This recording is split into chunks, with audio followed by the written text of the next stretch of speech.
Put cornmeal in boiling water and you won't believe how easy it is to make, guys.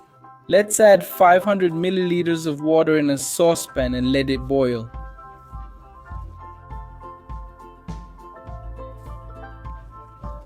Meanwhile, in another container, let's add 300 milliliters of cold water, 4 tablespoons of cornmeal.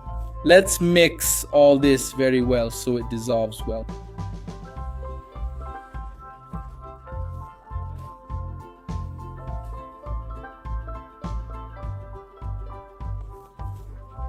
Now let's take it to our boiling water.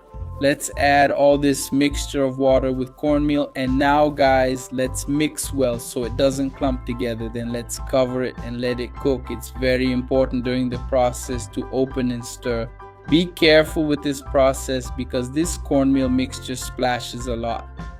Remember to leave it at medium temperature. Don't set too high, and here guys, it's already the perfect consistency.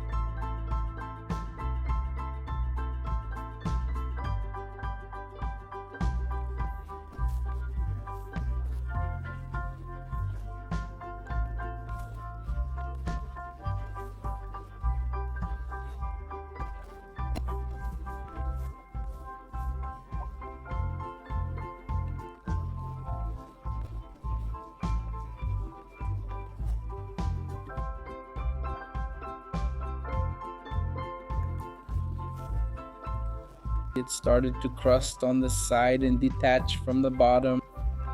It's the perfect time to take it out. Pour it into the container of your choice.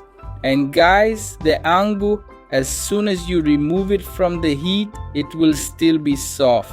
A lot of people prefer it soft like this.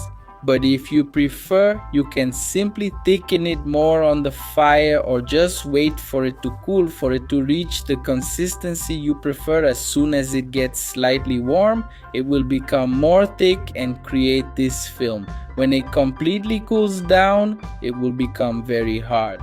And guys, I hope you liked it. Make it at home. This was another recipe from the Pour in the Kitchen. That strong hug. Until next time, and thanks.